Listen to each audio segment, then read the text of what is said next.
My parents demanded that I give my luxury SUV to my sister because it suits her better. When I refused, they reported my plates as gifted. I produced the lien and title at the DMV. Then the clerk slid me a note. It all started, as most of my family's disasters did, over a perfectly roasted chicken. Sunday dinners at my parents' house were a ritual I'd come to dread, a weekly performance of the happy family charade we'd been failing at for 28 years. My father, Richard, was holding court at the head of the table, pontificating about his golf game. My mother, Karen, was fluttering around, refilling glasses and offering passive-aggressive compliments about my work-life balance, which was her code for, "You're single and work too much." And then there was Amber. She was 24, an aspiring influencer whose primary occupation was curating a life of effortless luxury on Instagram, a life funded entirely by my parents. The night before, she'd borrowed my car, my brand new pearlescent white Lexus RX 350. It wasn't just a vehicle to me, it was a monument on wheels. It was 3 years of double shifts, skipped vacations, and living on ramen noodles. It was the physical manifestation of my escape, my success, my independence, from the very people sitting at this table who had told me my ambitions were unrealistic. Every time I slid into the buttery leather driver's seat, I wasn't just going to work. I was reaffirming that I had made it on my own terms. Amber had needed it for a party, some exclusive rooftop event, where the valet line was more important than the guest list. I'd reluctantly agreed, my stomach in knots the entire night, picturing scratches on the flawless paint or spilled champagne on the upholstery. She was supposed to return the keys the moment she got home.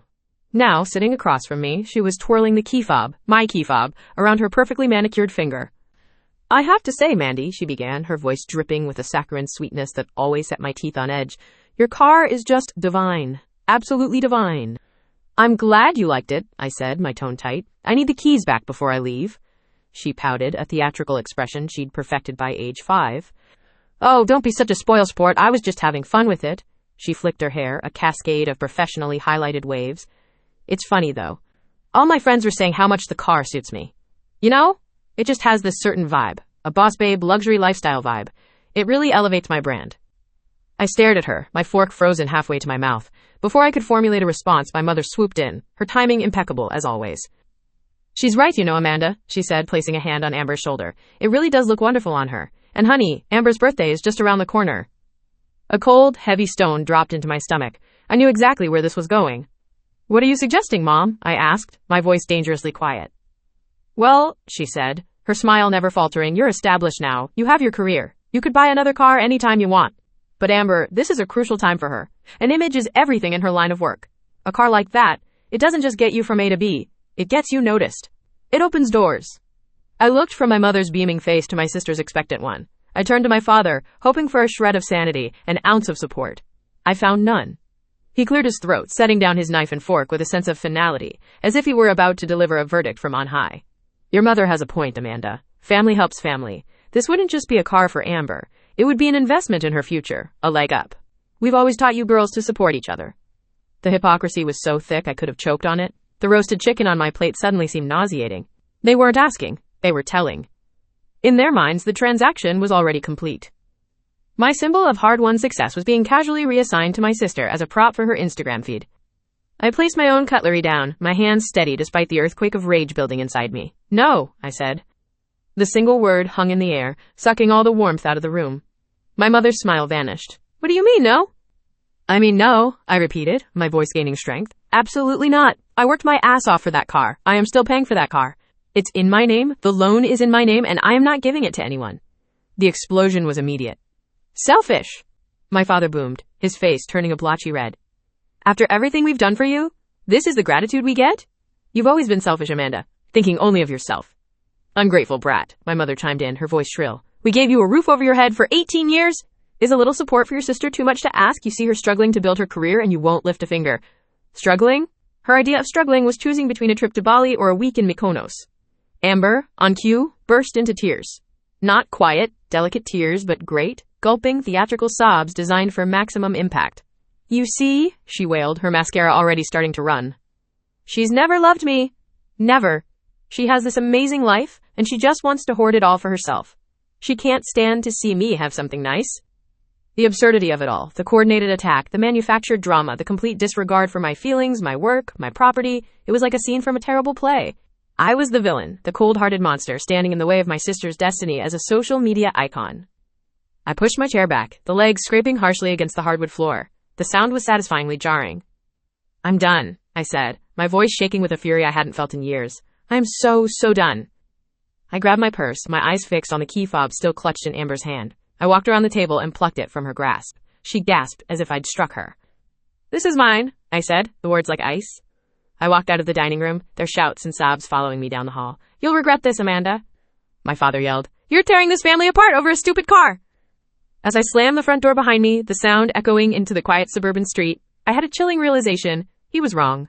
It wasn't the car that was tearing the family apart. It was the fact that for the first time in my life, I had refused to be their doormat, and they couldn't stand it. The drive home was a blur of rage and hurt. My phone started buzzing before I even reached my apartment. I ignored it, but they were relentless. For the next week, my life was a digital siege, a constant barrage of texts and voicemails from the three of them. They cycled through tactics like seasoned interrogators. First came the pleading from Mom. Amanda, honey, please reconsider. You're tearing this family apart. Amber is heartbroken. Then the righteous anger from Dad. Your behavior was unacceptable. You owe your mother and sister an apology. We expect you to do the right thing. And finally, the venomous guilt trips from Amber. I can't believe you're being such a bitch over a stupid car. You're ruining my birthday. I hope you're happy being alone with all your precious money. When I held my ground and refused to engage, the messages took a darker turn. You will regret this, Amanda, my father texted. There will be consequences for disrespecting your family this way. That was the last straw. My thumb hovered over the block button. It felt like severing a limb, but I knew it was the only way to get some peace. I blocked all three of them. The silence that followed was both a relief and a chilling portent of the storm to come. For 2 glorious weeks, I had quiet. I started the process of getting a new key fob program for my car, assuming I'd have to get it towed from their house. I focused on work, went out with friends, and tried to pretend my family hadn't just imploded. I was starting to feel normal again. Then, on a Tuesday morning, my world fell out from under me. I walked down to my designated spot in my apartment building's secure garage, coffee in one hand, work bag in the other, ready to start my day. Except, my car wasn't there. My spot was empty, stark, gray, unforgivingly empty. Panic seized me, cold and sharp. I spun around, thinking maybe I'd forgotten where I'd parked. But no, this was my spot, 2B. My car was gone. My first thought was that it had been stolen. I fumbled for my phone, my hands shaking so badly I could barely unlock it. I called the police, my voice a high-pitched, frantic squeak as I reported a stolen vehicle. The dispatcher was calm, professional. She took my details, my license plate number, the VIN. Okay, Ms. Miller, she said after a few moments of typing. I'm seeing a note on your vehicle's record. Can you hold for a moment? The hold music was a tinny, awful version of a forgotten 80s pop song, each second stretched into an eternity. My heart hammered against my ribs. What note? What could she possibly be seeing? Ms. Miller? The dispatcher's voice returned. It looks like you won't need to file a stolen vehicle report. According to our system, the vehicle wasn't stolen. The registered plates were reported to the DMV as gifted yesterday. The phone almost slipped from my grasp. Gifted? What are you talking about? I didn't gift my car to anyone. Ma'am, I can only tell you what the system says. There's an active title transfer request in the system initiated yesterday. The new intended owner is listed as an Amber Miller. The world tilted on its axis. My blood ran cold. They hadn't just taken the car. They were trying to steal it, legally. They had gone to the Department of Motor Vehicles and filed paperwork to fraudulently transfer the ownership of my car into Amber's name. You should have received a letter from the DMV in the mail, the dispatcher said, her voice softening with a hint of pity. It would have notified you of the transfer request. I thought of the pile of mail I hadn't checked in 2 days. It was still sitting on my counter. I hung up the phone, a low, guttural sound of disbelief escaping my lips. This was a new low. A level of malicious, entitled scheming I never thought them capable of. They viewed me as such a pushover, such a non-entity, that they believed they could literally forge documents and steal a $50,000 asset from under my nose. And I would just, what? Let them? All the times I had conceded, all the battles I had chosen not to fight, flashed before my eyes, my favorite sweater, borrowed and ruined by Amber. The concert tickets I'd won that they insisted I give her. The inheritance from my grandmother that they'd invested on Amber's behalf. They had pushed, and I had always retreated. Says here the vehicle was reported as gifted, she stated flatly. Transfer request initiated to Amber Miller. That's correct, I said, pushing my folder through the little slot at the bottom of the plexiglass divider, except I never gifted it. My family took the car from my garage without my permission and filed this request without my knowledge. Here is all the official paperwork. I explained the situation calmly and concisely. I was the owner. The car was financed. The bank was the lien holder. It was legally impossible for me to gift a car I didn't even own outright. Brenda pulled the folder toward her and began to examine the documents. She was methodical, her eyes scanning each page. She spent a long time looking at the lien holder agreement from the bank. The silence stretched, broken only by the hum of the fluorescent lights and the distant stamping of another clerk. Finally, she looked up, her expression now grimly serious. Thank you, Ms. Miller, she said, her voice crisp and professional. She started typing again. Much faster this time.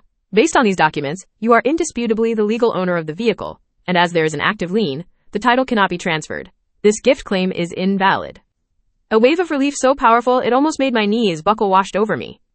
The transfer request will be canceled immediately, Brenda continued, her eyes still on the screen. And the status of your plates will be restored. We will be flagging this file. Thank you, I breathed, my voice thick with emotion. Thank you so much.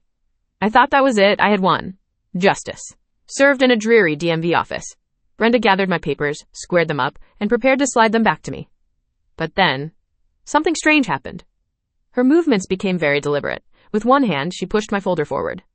With the other, hidden from the view of the security cameras above, she slipped a small folded yellow sticky note from under her keyboard. As my folder slid through the opening, her hand followed, deftly placing the note on top of it. She looked up and met my gaze.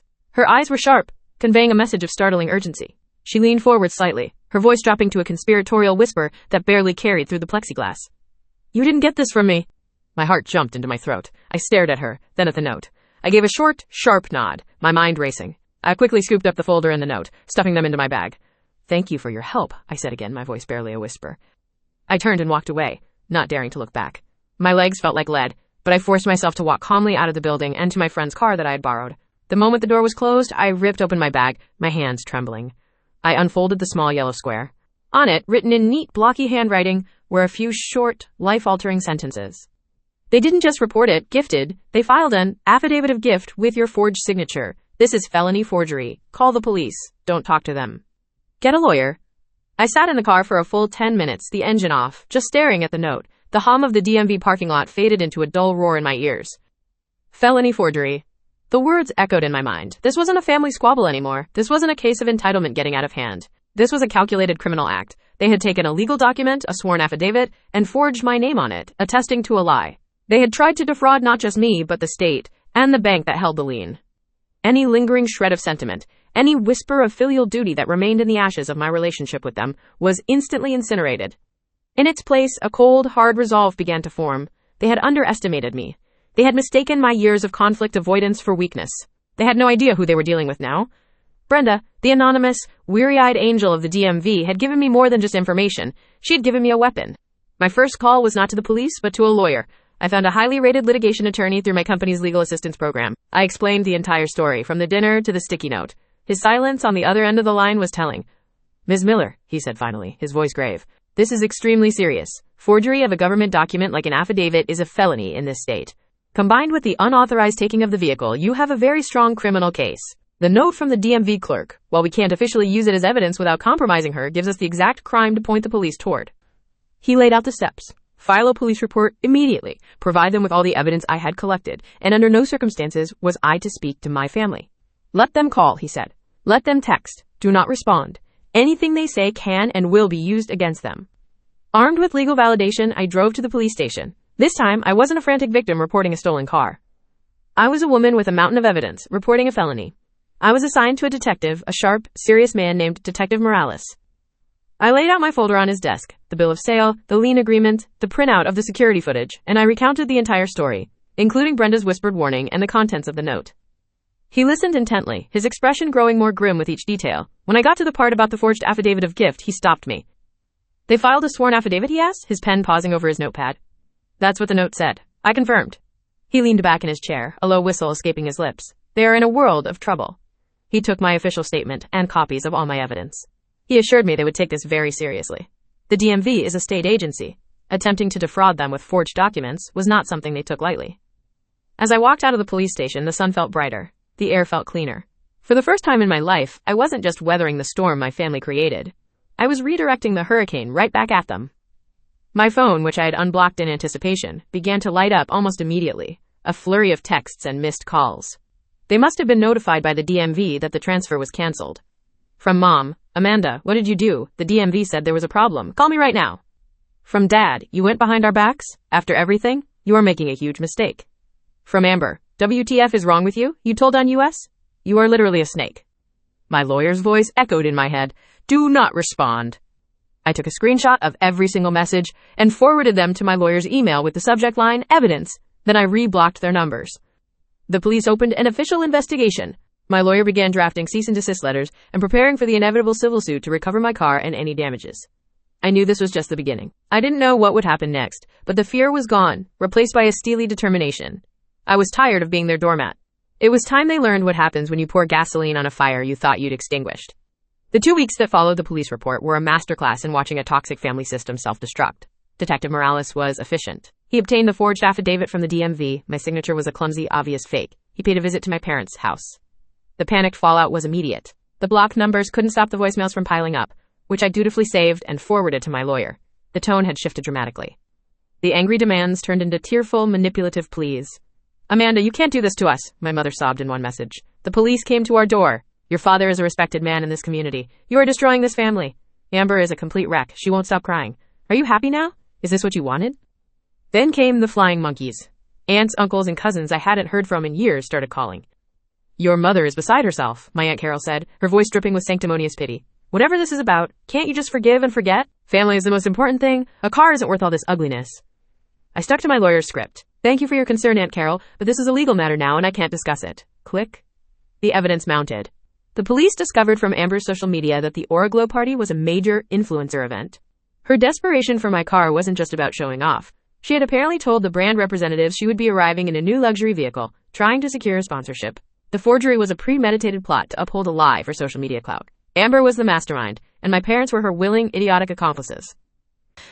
A few months later, the legal hammer fell. Faced with irrefutable evidence of felony forgery and grand theft auto, my parents and Amber were formally charged. Their lawyer, seeing no way out, advised them to take a plea deal to avoid jail time. The final verdict was a clean sweep of consequences. To avoid jail, all 3 of them pleaded guilty.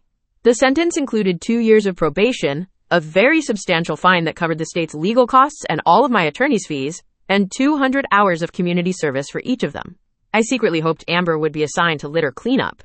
But the part that made me finally feel a sense of peace was the last condition. A legally binding 5-year restraining order. They are prohibited from contacting me or coming within 500 feet of my home or workplace. The court had officially mandated my no-contact rule. The financial blow was devastating for them. Amber was forced to sell off her collection of designer bags, shoes, and clothes, the very props for her fake influencer life, just to contribute to the fine. My parents had to dip into their retirement savings. The facade of their perfect family had been publicly and humiliatingly shattered. As for me, I got my car back, of course. The first thing I did was take it to a specialty shop and have a state-of-the-art security system and a 360-degree dash cam installed. Driving it felt different now. The scent of new leather was still there, but it was mingled with something else. The clean, crisp scent of freedom. The process was undeniably one of the most painful things I have ever been through. It's a strange and hollow thing to grieve for a family that is still alive. But in losing them, I found myself. I was no longer the scapegoat, the eternal giver, the doormat. I was Amanda, a woman who had fought a dragon and won. I never found out for sure who Brenda at the DMV was. I like to think of her as a quiet warrior of bureaucracy, a woman who saw injustice and decided to tip the scales. Her small act of courage changed the entire trajectory of my life. She gave me the one thing my family never had, a tool to fight for myself. And for that, I will be forever grateful. My Lexus isn't just a symbol of success anymore. It's a symbol of survival. And every time I get behind the wheel, I remember that the open road ahead is mine, and mine alone.